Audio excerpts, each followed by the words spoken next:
नमस्कार, खबरें अभी तक देख रहे हैं आप और मैं हूं आपके साथ अमरना अरोड़ा। ब्रेकिंग बुलेटिन में आपका स्वागत है। खबरों का आगाज करते हैं अहम बड़ी खबरों के साथ। वोट चोर गति छोड़ रैली का आयोजन किया गया है। दिल्ली में कांग्रेस की वोट चोर गति छोड़ रैली है। रामलीला मैदान में कांग्रेस की बड़ी रैली है। कांग्रेस अध्यक्ष मल्लिकार्जुन खड़गे और राहुल गांधी इस रैली में शामिल हुए। बता दें कि प्रियंका गांधी समेत पार्टी के कई वरिष्ठ नेता रैली में शामिल हुए। एसआईआर और वोट चोरी के खिलाफ कांग्रेस की रैली है। हरियाणा कांग्रेस के नेता भी रैली में शामिल होंगे और हरियाणा से भी कांग्रेस के कार्यकर्ता दिल्ली पहुंचेंगे। हिमाचल के सीएम सुखविंदर सिंह सुक्खू भी इस रैली में शामिल होंगे। तो देश भर से कांग्रेस के तमाम वरिष्ठ नेता और कांग्रेस के पदाधिकारी इस रैली में शामिल होंगे और ज्यादा से ज्यादा जो पदाधिकारी हैं, जो कांग्रेस के कार्यकर्ता हैं, वो इस रैली को मजबूत बनाने के लिए इस रैली में शामिल होंगे। दिल्ली के रामलीला मैदान में इस रैली का आयोजन किया गया, जहां खास तैयारियां भी की गई है। हिमाचल के CM Sukhvinder Singh Sukhu, deputy CM Mukesh Agnihotri भी इस रैली में शामिल होने के लिए दिल्ली पहुंचे हैं।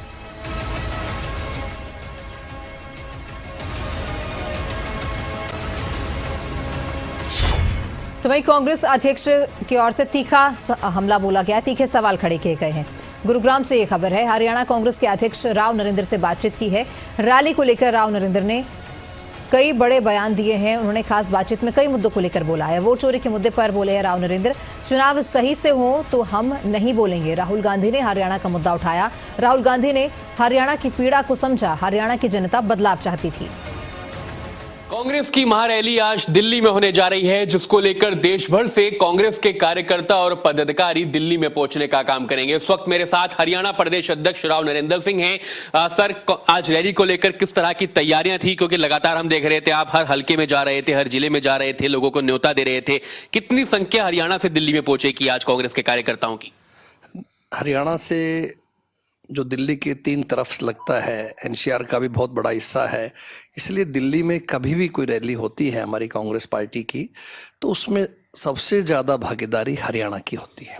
और अब की बार भी, और ख़ास तौर से ये मुद्दा हमारे नेता आदरणीय राहुल गांधी जी ने हरियाणा का ही मुद्दा उठाया है एच फाइल्स के नाम से, तो स्वाभाविक है हमारी जिम्मेदारी है, हम तो आभारी हैं हमारे नेता आदरणीय राहुल जी के कि उन्होंने हरियाणा की पीड़ा को समझा, हमारे दर्द को समझा और ये बात साबित करके दिखाए मीडिया के सामने किस तरह से 25 लाख वोटों की हेराफेरी की गई। हरियाणा में बनती हुई कांग्रेस की सरकार को इन लोगों ने चोरी की गई, छीना, संविधान का, लोकतंत्र का अपमान हुआ। तो उसके विरोध में आज ये महारैली की जा रही है। पूरे देश से वैसे इसमें लोग आएंगे। सबसे अधिक भागीदारी हरियाणा की होगी, जैसा कि आप देखते आए हैं और खुद भी देखेंगे आप मीडिया के साथी। और ज़बरदस्त तरीके से लोगों में इस बात को लेकर के रोष था कि गलत हुआ है। हरियाणा में हुआ, उसके बाद महाराष्ट्र में हुआ, उससे पहले कर्नाटक में भी हुआ और भी कई प्रदेशों में हुआ। तो इसलिए मैं कहना चाहता हूं कि सब लोगों में उत्साह है, लोग आना चाहते हैं, विरोध प्रकट करना चाहते हैं, लोग अपनी दिल की भावना रखना चाहते हैं। जी, वोट छोड़ गद्दी छोड़ को लेकर रैली है ये, लेकिन सत्ता पक्ष तो कह रहा है कि कांग्रेस झूठ बोलने का काम कर रही है, कोई तथ्य ही नहीं है उनके पास। तो सत्ता पक्ष ये थोड़ी कहेगा कि कांग्रेस सही कह रही है, उनका तो यही कहना बनता है। लेकिन सच्चाई लोगों के सामने, आप मीडिया के साथी हैं, आप लोगों को तो सही को सही और गलत को गलत, मीडिया को लोकतंत्र का चौथा स्तंभ होने के नाते से अपना फर्ज बनता है कि सही को सही कहे। और आपके सामने हम साबित कर रहे हैं, आप भी हरियाणा में रहने वाले हैं। क्या लोगों की आवाज़ नहीं थी? क्या लोग नहीं चाहते थे हरियाणा में कांग्रेस सरकार बने? चाहे किसान है, मजदूर है, कर्मचारी है, नौजवान है, हर व्यक्ति की एक इच्छा थी कि राज कांग्रेस का बनना चाहिए। लेकिन जिस तरह साजिश रची गई, जिस तरह से फर्जी वोट्स बनाए गए, जिस तरह से आपके सामने वोटों की परसेंटेज बढ़ाई गई, जिस तरह से बैटरी का 99% पाया गया, ईवीएम में गड़बड़ी की गई, आदि आदि अनेकों ऐसे कारण थे जो उसने दिखाए हैं, हमारे नेता ने भी दिखाए हैं। उससे साबित होता है कि लोगों के साथ धोखा हुआ है, लोग अपने आप को ठगा सा महसूस करते हैं। संसद चल रही है, राहुल गांधी ने खुद हरियाणा का जिक्र किया है संसद में कि हरियाणा में किस तरह से वोट चोरी हुई। उन्होंने ये बोलते हुए नजर आए, आरोप लगाते हुए नजर आए। हरियाणा का भी सत्र आएगा, शीतकालीन सत्र। क्या हरियाणा सत्र में भी जो कांग्रेस के विधायक हैं वो इस मुद्दे को उठाएंगे? देखिए, ये मुद्दा चुनाव आयोग से जुड़ा हुआ मुद्दा है। हरियाणा में तो हम उठाएंगे, लेकिन हरियाणा में बहुत ज़्यादा बनता नहीं है, मामला केंद्र सरकार का है। हरियाणा में और बहुत महत्वपूर्ण मुद्दे हैं। वो लॉ एंड ऑर्डर का मुद्दा है, सबसे बड़ा ऑर्गेनाइज गैंग काम कर रहे हैं जो सरेआम धमकी दे रहे हैं, हर कोई व्यक्ति सुरक्षित नहीं है। इसी तरह से किसान भाई आपके सामने परेशान है, एमएसपी का भाव नहीं मिल पाया, धान का बड़ा घोटाला हुआ, खाद और बीज के लिए किसान सड़कों पे खड़ा है। इसी तरह से आपके जो नौजवान के बेरोजगारी बढ़ती जा रही है, वो एक बहुत बड़ा मुद्दा है। अभी एचपीएससी की भर्ती आई, उसमें किस तरह हरियाणा के युवाओं के साथ छल किया गया। और खुद हरियाणा पब्लिक सर्विस कमीशन के चेयरमैन का ये कहना कि हरियाणा में कोई यूनिवर्सिटी नहीं जो अच्छा पढ़ा सके, तो बड़ा कुठाराघात है। तो ये डॉक्टर्स की अभी लंबी स्ट्राइक रही, सरकार की लापरवाही की वजह से मैं कहूँगा। तो इस प्रकार से ऐसे अनेकों उदाहरण हैं जो हरियाणा के अंदर है। हम उस बात को उठाएंगे, हमारे माननीय विधायक लोग सभी साथी पहले भी चुस्त रहे हैं, अब की बार और जोर शोर से तैयारी करेंगे। 16 तारीख को चंडीगढ़ में कांग्रेस लेजिस्लेटिव पार्टी की CLP की मीटिंग बुलाई गई है। 2 खिलाड़ियों की मौत का मामला भी है।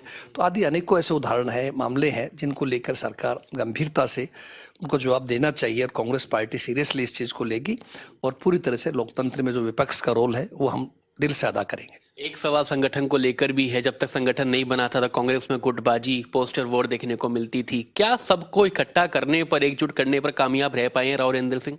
नहीं, बहुत बढ़िया, अच्छा एक रिजल्ट आया है। सब लोग साथ चल रहे हैं। इस पार्टी का जो कार्यक्रम हमारे सामने था, सभी नेताओं ने अपने अपने समय अनुसार हमें समय दिया, सभी हम साथ चले हैं और सब हम मिलकर काम कर रहे हैं। संगठन भी बहुत शीघ्र हमने कार्रवाई शुरू कर दी है, लेकिन इस रैली की वजह से हम लोग व्यस्त थे। अब विधानसभा का सत्र के बाद में हम चाहेंगे संगठन बहुत शीघ्र पूरा हो, चाहे प्रदेश स्तर का संगठन है, जिला स्तर का है, ब्लॉक स्तर का है, हम इसको बूथ लेवल तक ले जाना चाहते हैं। ये सवाल मैंने इससे ही पूछा क्योंकि हाल ही में आपके ही विधायक हैं कुलदीप बस, उन्होंने एक बयान दिया कि ब्राह्मणों को इग्नोर करना कांग्रेस को भारी पड़ा है और उसका खामियाजा कांग्रेस को भुगतना पड़ा है। कहीं ना कहीं नाराज नजर आ रहे थे वो। नहीं, ऐसा नहीं है। बस जी बड़े सुलझे हुए, बड़े हमारे सीनियर MLA हैं और वो कई बार कह देते हैं, उनके दिल में ऐसा कोई भाव आया होगा, वरना ऐसी कोई बात नहीं है। ब्राह्मण हमारे लिए पूजनीय है, ब्राह्मण को तो हम देवता कहते हैं। कैसे उनके बारे में कांग्रेस तो सबको साथ लेकर चलती है। ब्राह्मणों तो आगे रखेंगे, उनको तो पीछे कैसे रखेंगे? पूरा सम्मान मिलेगा, आगे और ध्यान रखा जाएगा इस बात का। आखिर में रैली को लेकर क्या कहना चाहेंगे? मैं ये कहूँगा, ये जो हमारे पार्टी ने, हमारे नेता ने जो नारा दिया था वोट चोर गद्दी छोड़ का, ये सही साबित होगा। आज की रैली जो सफल होगी तो खुद इस बात का सरकार के दिमाग में बात जाएगी कि हाँ, वास्तव में लोगों ने इस बात को गंभीरता से लिया है। धन्यवाद साहब। बिल्कुल, देखिए कांग्रेस की रैली को लेकर प्रदेश अध्यक्ष खुद अब अपने कार्यकर्ताओं के साथ दिल्ली के लिए रवाना होंगे और कांग्रेस आज एक मंच पर दिखती हुई नजर आएगी। तमाम दिग्गज जो हैं वो एक मंच पर पहुंचकर हुंकार भरते हुए नजर आएंगे। गुरुग्राम से वीडियो जर्नलिस्ट जितेंद्र शर्मा के साथ करण जयसिंह, खबरें अभी तक। तो दिल्ली में कांग्रेस की बड़ी रैली है। बता दें कि रैली को लेकर तैयारियां पूरी की गई है। हिमाचल कांग्रेस के नेता रैली में शामिल होंगे। कांग्रेस प्रदेश अध्यक्ष विनय कुमार भी रैली में शामिल होंगे। रैली को लेकर जानकारी उन्होंने दी। कांग्रेस नेता की लड़ाई लड़ेगी, तो उन्होंने विनय कुमार की ओर से जो है बयान दिया गया है। जनता की लड़ाई कांग्रेस लड़ने जा रही है। विनय कुमार ने JP नड्डा पर भी निशाना साधा है। तो बता दें कि JP नड्डा बीते कल हिमाचल प्रदेश में आए थे। उन्होंने बड़ी परियोजनाओं का लोकार्पण किया था, प्रदेशवासियों को शुभकामनाएं दी थी। तो आज कांग्रेस की बड़ी रैली है वोट चोर को, गद्दी छोड़ को लेकर, और इसी को लेकर कांग्रेस इस रैली को विशाल बनाने के लिए तमाम जो देश भर से कांग्रेस के वरिष्ठ नेता वो इस रैली में शामिल हो रहे हैं। वोट चोरी को लेकर दिल्ली के रामलीला मैदान में कांग्रेस की तरफ से बड़ी रैली का आयोजन किया गया है। हिमाचल से बड़ी संख्या में कार्यकर्ता दिल्ली के रामलीला मैदान पहुंच रहे हैं। आप देख सकते हैं तस्वीरों में कि किस तरीके से डिप्टी CM मुकेश अग्निहोत्री और प्रदेश अध्यक्ष जो है हिमाचल के विनय कुमार मौजूद है। तमाम जो कार्यकर्ता हैं उनका जमावड़ा यहाँ पर लगा हुआ है, चाहे हिमाचल भवन की बात करें या फिर रामलीला ग्राउंड की बात करें। भारी संख्या में जो हिमाचल से कार्यकर्ता हैं, लोग हैं, वो दिल्ली पहुंच रहे हैं। वोट चोरी एक बड़ा मुद्दा राहुल गांधी पूरे देश में लेकर जाना चाह रहे हैं, क्या मैसेज देना चाहेंगे आप? देखिए, हमारे हिमाचल प्रदेश से लगभग 2,500 से 3,000 लोग जो है वो आज यहाँ आए हैं और वोट चोर गद्दी छोड़ जो हमारी आज रैली रामलीला मैदान में है। और यहाँ की सरकार जो मोदी सरकार है, उनकी जन विरोधी नीतियाँ जो रही है उनके खिलाफ हम हल्ला बोलने जा रहे हैं और भारी संख्या में आज पूरे देश से लोग यहाँ पहुँच रहे हैं। कल जो राष्ट्रीय अध्यक्ष है जगत प्रकाश नड्डा वो हिमाचल पहुंचे और आपकी सरकार पर जमकर उन्होंने निशाना साधा। सर, वो किस तरीके से? देखिए, नड्डा जी ने जो आंकड़े पेश किए वो ये नहीं बताया कि वो किस हेड के थ्रू आपने पैसा भेजा है। जो हमारा हक है हिमाचल प्रदेश का, उन्हीं पैसों को गिना रहे हैं बार बार। और हमने बोला है कि आप श्वेत पत्र जारी करो ताकि सबको पता चले कि क्या आपने किया है।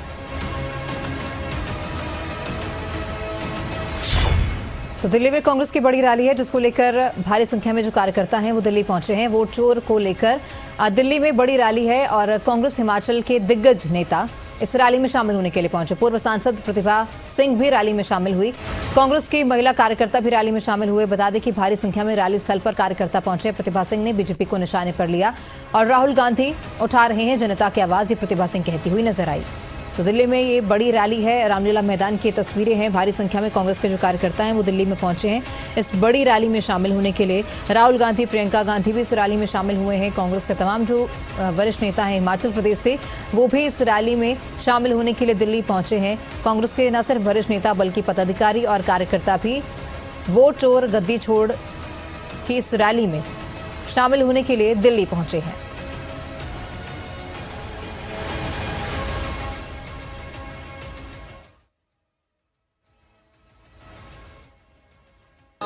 वोट चोरी को लेकर रामलीला मैदान तमाम कांग्रेस के कार्यकर्ता और नेता पहुंचते हुए नजर आ रहे हैं। हमारे साथ हिमाचल कांग्रेस की वरिष्ठ नेता और पूर्व प्रदेश अध्यक्ष प्रतिभा सिंह मौजूद है।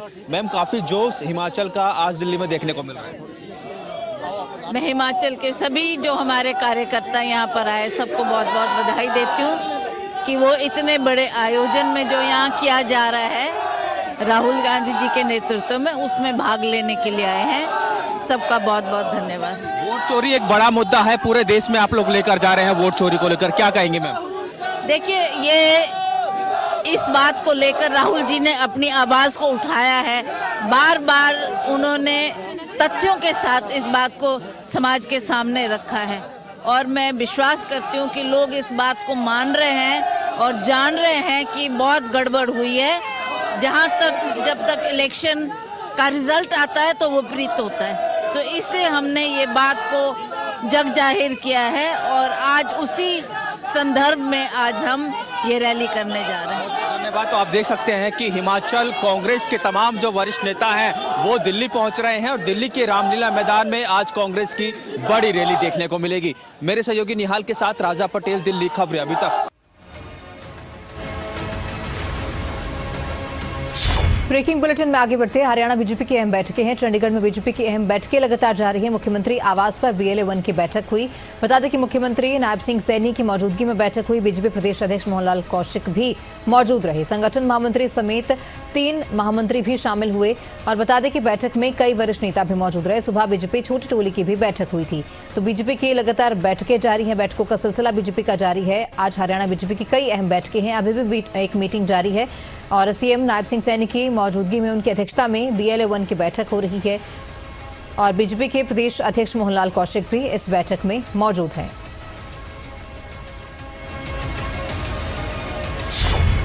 आगे बढ़ते हैं। खबर करनाल से है। हरियाणा की बेटी ने नाम रोशन किया है। बता दें कि सुमन संधू का भव्य स्वागत किया गया। सुमन संधू ने महिला अंडर 23 T20 ट्रॉफी जीतने में अहम भूमिका निभाई। हरियाणा विधानसभा स्पीकर हरविंदर कल्याण ने मुलाकात की। स्पीकर ने सुमन और उनके परिवार को हर संभव मदद का आश्वासन दिया।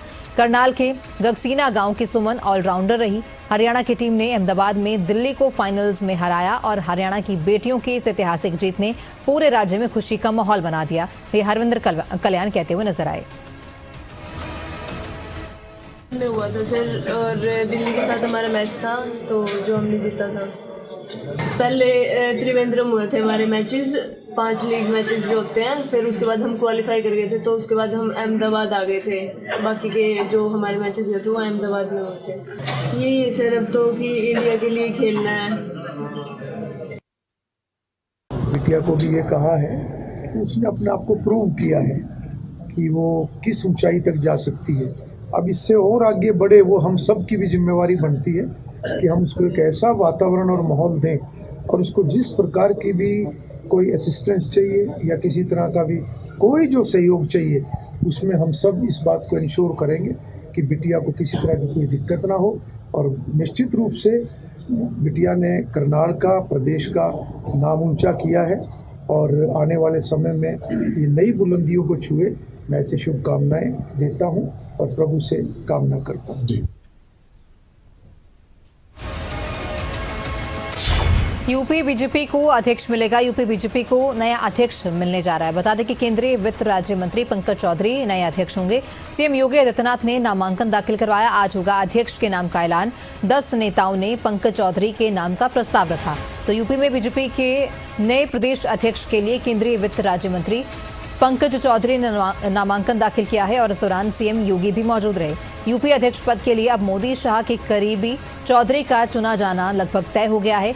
2027 के लिए बीजेपी ने अपनी रणनीति को तैयार कर लिया है।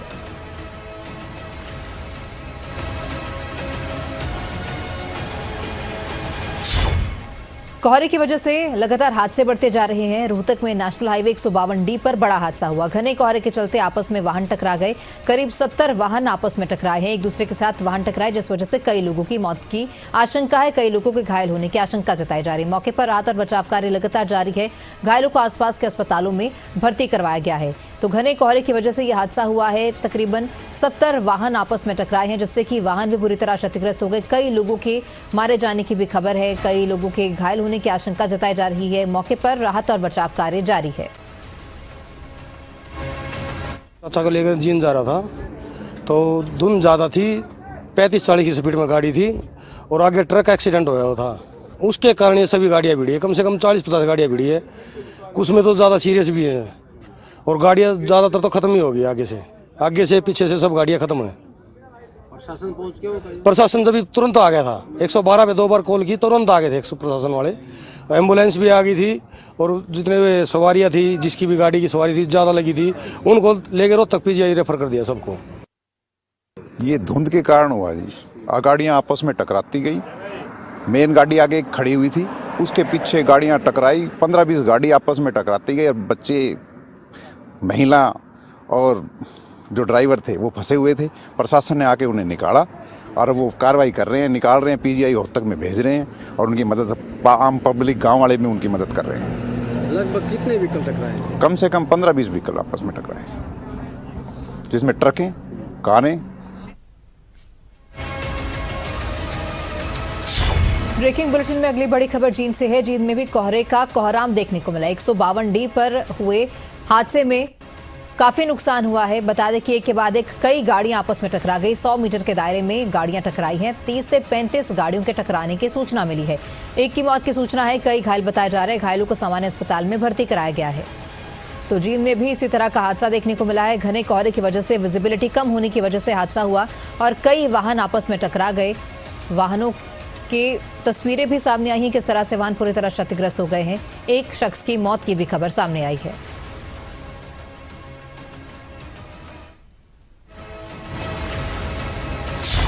तो वहीं नेशनल हाईवे पर भी जानलेवा धुंध देखने को मिली है। हिसार में नेशनल हाईवे पर धुंध के कारण हादसा हुआ। नेशनल हाईवे 52 पर आपस में कई वाहन टकराए। सबसे पहले कैथल डिपो की बस डंपर से टकरा गई, फिर पीछे से आ रही बस, ऑल्टो गाड़ी और बाइक टकरा गई। एक के बाद एक लगातार 5 वाहनों की टक्कर हुई। बाइक सवार को ज्यादा गंभीर चोटें आई हैं। दोनों बसों में करीब 100 सवारियां थी, सभी सुरक्षित है। विजिबिलिटी बेहद कम होने की वजह से यह हादसा हुआ। हिसार दिल्ली फ्लाइट भी रद्द की गई है।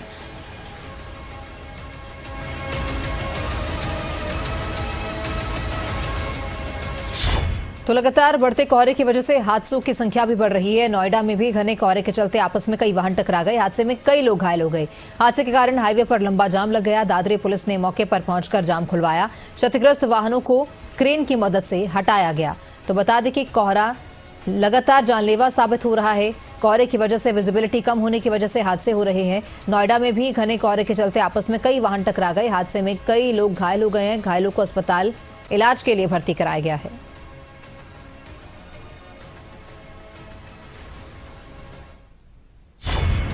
और अगली बड़ी खबर यमुनानगर से। यमुनानगर पुलिस ने ब्लाइंड मर्डर की गुत्थी को सुलझा लिया है। खेतों में सर कटा शव मिलने के मामले में आरोपी को गिरफ्तार कर लिया गया। सहारनपुर से बिलाल को गिरफ्तार किया। आरोपी ने युवती की बेरहमी से हत्या की थी। पिछले 2 साल से लिव इन रिलेशनशिप में रह रहे थे दोनों। आज आरोपी बिलाल की शादी होने वाली थी। बिलाल की शादी बनी थी हत्या की वजह। पुलिस मामले की जांच पड़ताल में जुटी है। आरोपी बिलाल को सहारनपुर से गिरफ्तार कर लिया गया है और मामले में आगामी कार्रवाई जारी है। पिछले 7 तारीख को पुलिस को थाना प्रताप नगर के अंडर एक गांव है जहां से एक महिला का शव मिला था पुलिस को, जिसकी गर्दन नहीं थी। तो उसकी पहचान करने के लिए वैसे तो 3 दिन का प्रोसेस होता है, लेकिन उन्होंने 5 दिन रखा है इस शव को और पुलिस को अभी तक कोई शिनाख्त नहीं हो पाई। तो उसकी वजह से 5 दिन इन्होंने लगाए और आज सुबह हमें फोन आया थाना प्रताप नगर से कि पोस्टमार्टम करवा के हम आपको ये शव देंगे। तो आज थाना प्रताप नगर के द्वारा हमें ये महिला का जो सिर कटा शरीर था वो हमें दिया गया है, जिसका हमने हमारी संस्था के सदस्यों ने मिलकर अंतिम संस्कार किया। ये हमें लावारिस के नाम पर ही दिया गया है, क्योंकि पहचान तो कोई हो नहीं पाई। पुलिस ने भी काफ़ी कोशिश करी इसकी पहचान करवाने की, लेकिन पहचान ना होने के कारण ये पुलिस द्वारा हमें दिया गया। हमारे पास इसका अंतिम संस्कार करने के बाद हम जो अस्थियां हैं वो 15-20 दिन रखते हैं। अगर किसी को भी, किसी का परिजन इसको ढूंढ रहे हो, अगर पुलिस द्वारा पता लगता है तो 15-20 दिन के दौरान हमारे से आप इसकी अस्थियां लेके जा सकते हैं। जो आरोपी है जिसको कल गिरफ्तार कर लिया गया, उसकी पहचान, उसका नाम है फुरकान, बिलाल, फादर नेम फुरकान। ये टिडोली गांव है सहारनपुर के पास, नकुड़ के पास में, जिला सहारनपुर में, वहाँ का रहने वाला है। और जो ये युवती है उसने जो पूछताछ में बताया, ये भी सहारनपुर के एक गांव के पास की रहने वाली है और लगभग 2 साल से ये सहारनपुर में ही एक तरह से इसी युवक के साथ पार्टली हम कह सकते हैं कि लिव इन में रह रही थी। तो लगभग 2 साल से इनके संबंध थे। ये युवक जो है, इसकी कल शादी होने वाली, आज कहूँगा कि आज शादी, जब कल हमने गिरफ्तार किया था तो आज इसकी शादी होने वाली थी और ये युवती इस पर प्रेशर कर रही थी कि आप मेरे से शादी करो। तो इसको डर था कि कहीं ये इसके घर पे जाके बात ना बता दे, इसकी शादी ना खराब हो जाए, तो इसने एक प्लान बनाया इसको मर्डर करने का। तो जो 6 तारीख है उसको ये रात को लगभग 8 बजे सहारनपुर से इस युवती को लेके चला। तो इसका प्लान फिर ये उस दिन ये पहले अपना पोंटा भी गया दिन के अंदर, वहाँ इसने कोई रूम को भी देखने को, तलाश करने की कोशिश की जहाँ पे ये इस हत्याकांड को अंजाम दे सके। लेकिन रास्ते में इसने बहादुरपुर जो गांव आता है वहाँ पे ये कार में बैठे थे दोनों, तो ये किसी बहाने से पिछली सीट पे चला गया और उसने जो सीट बेल्ट है वो खोल दी। युवती इसके साथ वाली सीट पे थी, जो कंडक्टर सीट जिसको हम बोलते हैं। तो इसने सीट बेल्ट को ठीक करने के बहाने से खोला सीट बेल्ट को और उसी सीट बेल्ट से इसका गला घोट दिया। तो फिर लगभग आधा किलोमीटर आगे जाके इसने बॉडी को गाड़ी से उतारा और जहाँ पे बॉडी मिली है वहीं पे इसने उसका गला रेता। और इन्हीं खबरों के साथ ब्रेकिंग बुलेटिन में इतना ही। अब एक और बड़ी खबर का रुख करते हैं। घने कोहरे के चलते हादसा हुआ है झज्जर में। रेवाड़ी रोड पर घने कोहरे के चलते बड़ा हादसा हुआ। खुलाना और कुरावड़ा गांव के बीच खड़े ट्रक से टकराई है ट्रैवलर बस। बता दें कि हादसे में बस चालक गंभीर रूप से घायल हो गया है, एक पांव कट गया है। खाटूश्याम से बहादुरगढ़ लौट रही थी श्रद्धालुओं की बस में सवार थे करीब 50 श्रद्धालु। कुछ श्रद्धालुओं को मामूली चोटें आई हैं। मौके पर उन्हें उपचार दिया गया और लगातार जो भी लोग घायल थे उन्हें अस्पताल पहुंचाया गया। घायल चालक को प्राथमिक इलाज के बाद पीजीआई रोहतक रेफर किया गया। पुलिस मामले की जांच में जुटी है। कोहरे में सावधानी बरतने की अपील की गई है। तो घने कोहरे की वजह से लगातार हादसों की जो संख्या है वो बढ़ती जा रही है। एक और हादसा सामने आया है झज्जर में। यह हादसा हुआ है रेवाड़ी रोड पर। इस हादसे में कई लोग घायल हो गए हैं और प्राथमिक उपचार के लिए उन्हें अस्पताल इलाज के लिए भर्ती कराया गया। धुंध इतनी ज्यादा थी वो लगती हुई, यही 30-35 की स्पीड में गाड़ी थी। ट्रेन लाड़ा एकदम रोक रहा, कैसे रोक रहा था ये पता नहीं। अच्छा, रोक के खड़ा था? हाँ जी, रोड के बीच में ही था? हाँ, कति रोड के बीच में। कहाँ पे हुआ एक्सीडेंट? ये गरावड़ा के पास, कुलाना के पास। हाँ, कुलाना गरावड़ा। अच्छा, तो आप क्या बस ड्राइवर हो? हाँ जी। क्या सवारी थी उसमें? हाँ जी। कहाँ से था? खाटू से आ रहे थे सर। अच्छा, जा रही थी? आ रहे थे। कहाँ जाना था? जाना कहाँ था? बहादुरगढ़। कितने लोग थे बस में? बस में भरी थी बस। कितने होंगे 50। इसमें सुबह हमारे पास कॉल आई थी लगभग 8 बजे के आसपास कंट्रोल रूम से ही कि ऐसे ऐसे 3 बस भिड़ चुकी हैं।